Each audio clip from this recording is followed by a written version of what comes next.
Hi dear viewers. Today I'm joining a conversation with Andrew Gallagher, the author of The Orc and the End Maiden. It's a pleasure to have Andrew on the show today. How are you doing, Andrew?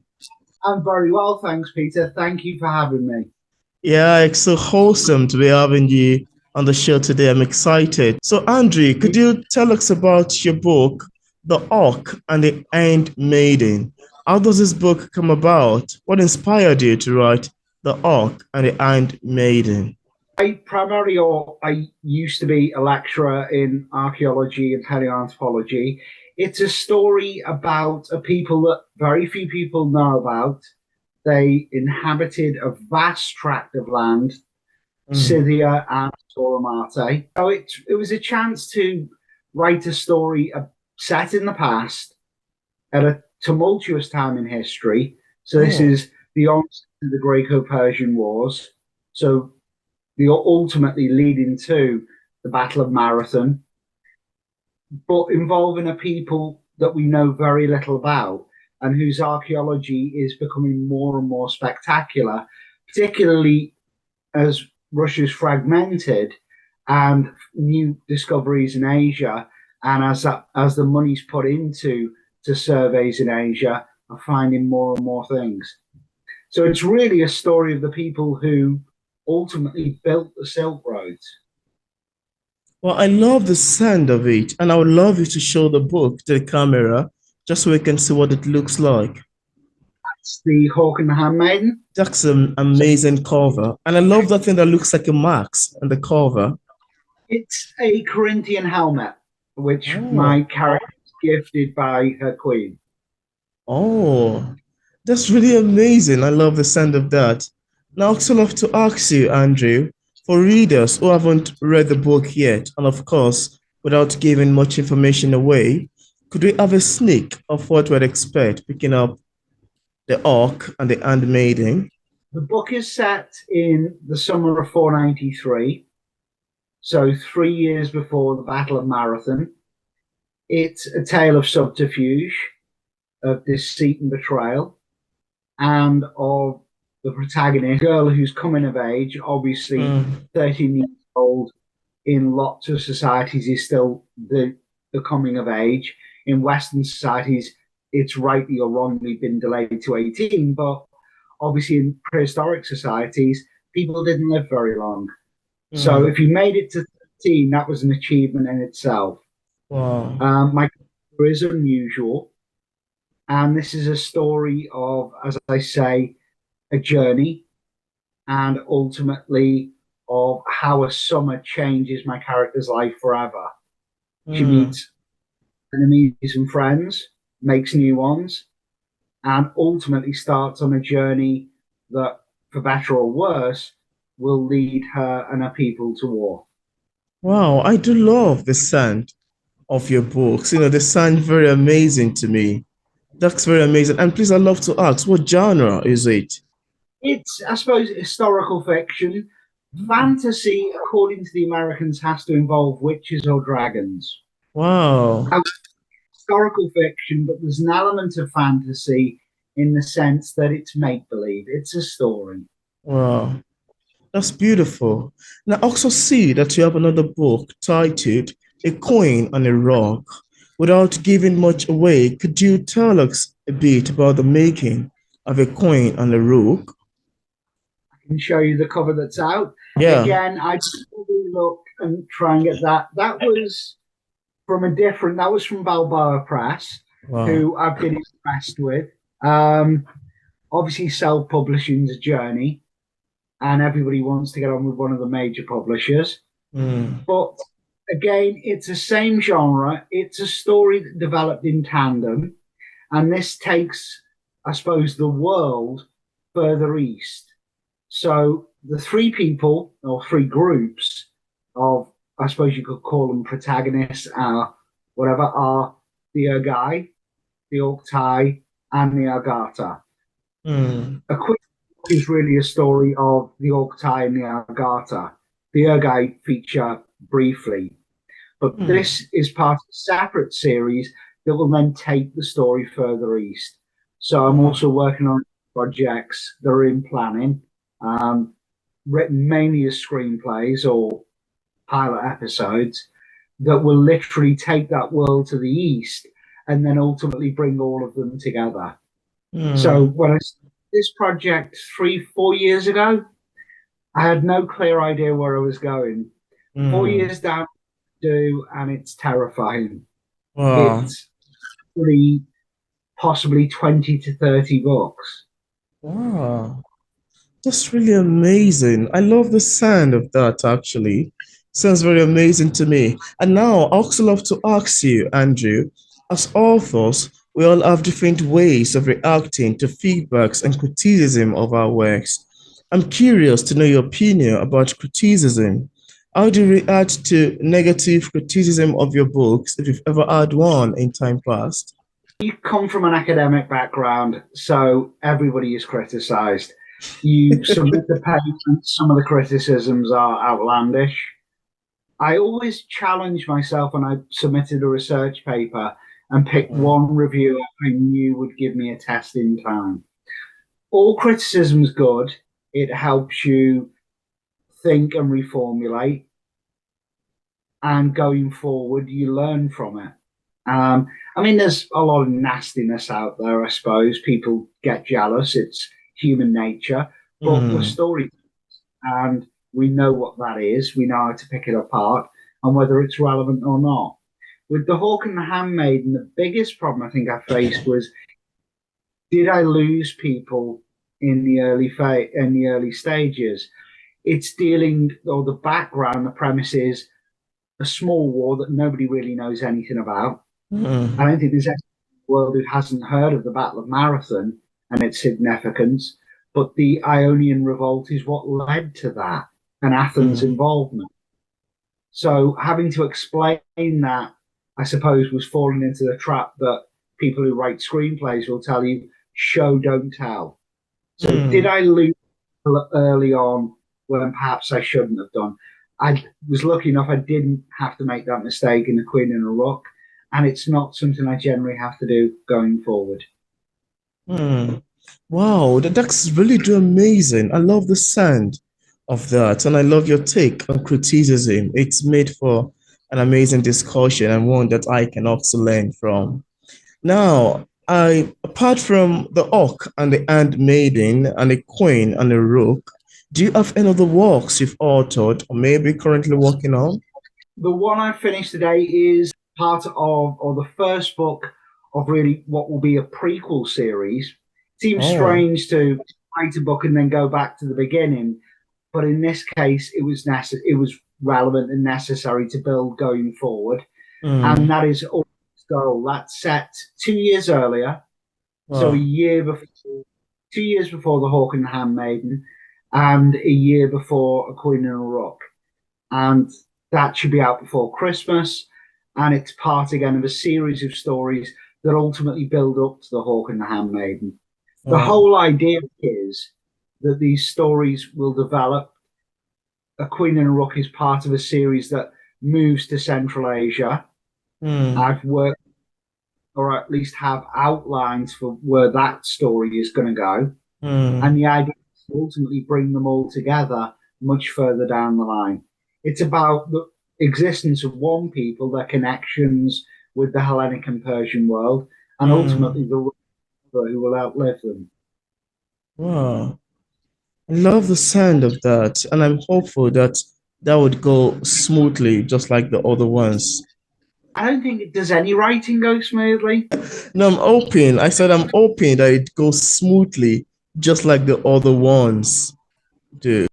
Well, again, I think writing isn't a smooth process. To be honest, I think everybody thinks the first book they write, I wouldn't have written it like that again. And with The Hawk and the Handmaiden, with a chance, I suppose, of writing it, if I'm writing it as a pilot for, Hmm. say, retail television, I get to actually write the intro, first few chapters that won't differ that markedly that maybe I should have done. But at Okay. that time, I had no idea where the story was going. I'm a huge fan of Bernard Cornwell, and his take on Sharp's Eagle, which was his first book. He's Oh. told routinely by people who've read the series that it's one of their favorites, if not their favorite.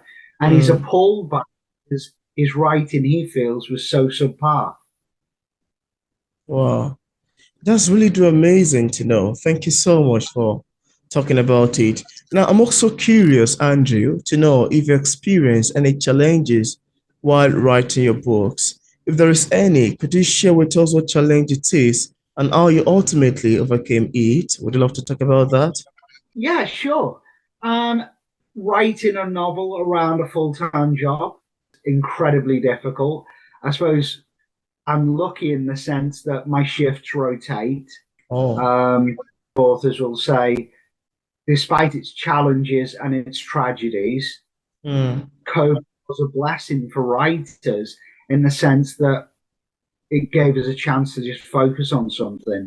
Mm. If it hadn't, I was laid off as part of the furlough scheme, and that gave me a critical time to write. It also diverted me from a future plan and Mm. allowed me to focus on writing. Um, so it's hard sometimes when you're starting work at say 9, 10 o'clock to wake up at 5 in the morning and think, I have to actually start writing. How do you get Mm. yourself motivated? Um, you do, and most of what you write is not going to be. It's not going to be what you're going to send to a publisher. But to all those out there who are struggling, who are thinking about designing an idea, I did come up with something. And again, it came totally out of the blue. It was an opportunity, but it Mm. might be something you might think about. And that is, if you have an idea for a story, if you think about your first 3 chapters, how would you sell that story in 3 chapters? Well, there are screenplay competitions that say, how do you sell a story in a page? So you come up with a dramatic scene or series of scenes, something dramatic that Mm. grips you and tries to sell it. Mm. If you think about a 57-page screenplay, a pilot episode, that is the first 3 chapters of your novel. So if you can, I've learned or got involved in screenwriting, which is something I never thought I'd do. And it certainly helped my writing come forward. So that would be a tip, I think, for any budding writers out there is Absolutely. given them stories in television, and that market is set to only explode now the writer's strike's over. Obviously, SAG-AFTRA are still on strike. Mm. Um, but yet, to think about if you're trying to sell this for television, don't think, how do I write a novel that's going to be a bestseller? And if you've never written one before, or if you're trying to do something challenging, something Mm. new, think, how would I write this as an episode to try and sell? And then how do I move forward from that? Mm. Wow, It that's might not work for everyone, but yeah. for instance, competitions for pilots, the one thing that television comes back with then is say, well, where's the novel? And you've actually done the hard work. If you've Mm. written a novel, people want to know what the sequel is if you're trying to sell that to a production company. They're going to want to know they can't sell it really without the sequel.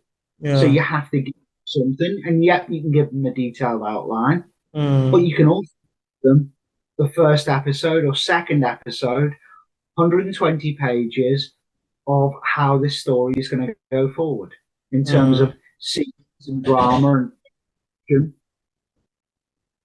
That's really amazing. I love your answers to these questions, and they're quite educative as well.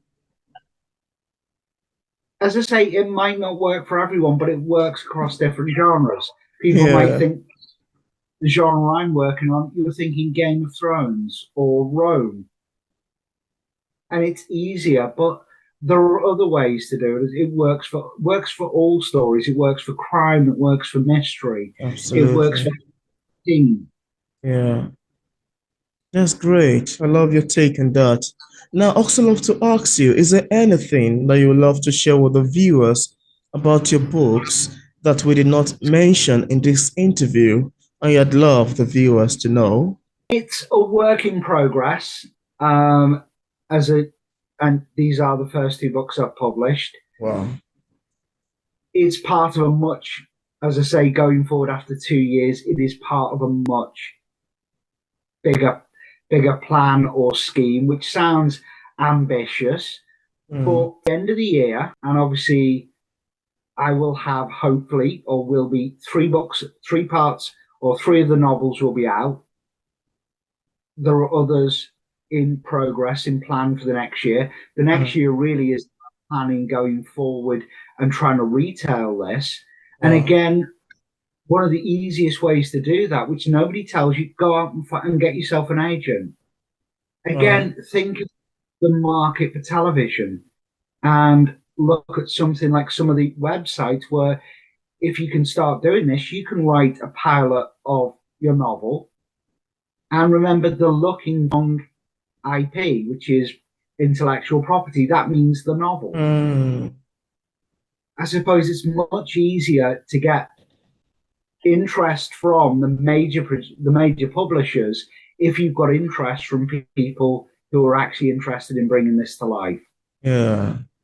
So you have to write for television or for film, but what I'm working on at the moment, by the end of the year, I'll have multiple pilot episodes and seconds, which are future stories.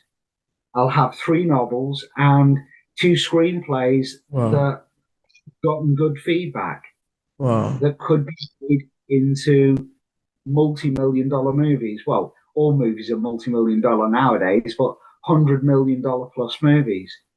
A Mm, company I produced in Hollywood came back with an estimate of possibly 100 wow. million to turn that into a mini series.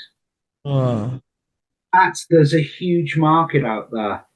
And there are things like Script Pipeline. I'm not plugging individual sites where it's free. You can build up a profile, Mm, and it's a chance to actually market your books. yeah. I love that. I really love your take on this, and I love your response to this question. They really made for an interesting discussion. Now, as a published author, what sort of advice do you have for other writers who are still struggling with publishing a book? What would you tell people in this category? I'm a published author who hasn't sold very much. And you hear all this again. I suppose there are two facets. If you're writing, keep going. It is worth it in the end. But then once you've written the book, I mean, this is the first one of these I've done. I'm looking forward to doing hopefully many more. Oh, It's great. It's great to be here. Thank you very much. you're But it, welcome. the advertising, and next year I'm actually looking to take a break from writing novels, um, purely because I've got to start focusing on the advertising.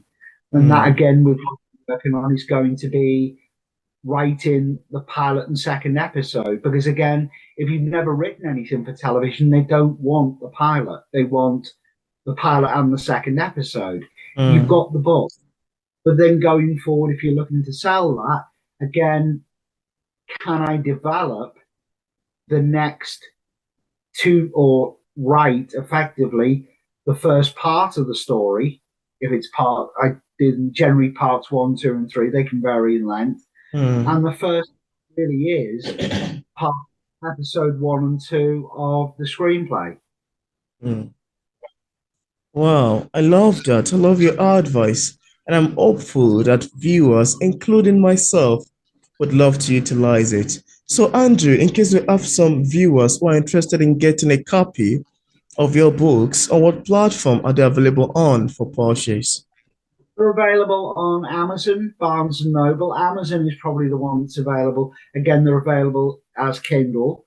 Hmm. Balboa has approached me about possibly looking at doing audiobooks, but they're available mainly on Amazon, also Barnes and Noble, and other good websites in the States and elsewhere. Yeah, that's great. And I left a link in the discussion part of this interview where interested viewers can get a copy of Andrew Gallagher's books directly on Amazon. So thank you so much, Andrew, for accepting the invitation to be featured on P English Literature. It's awesome having this conversation with you.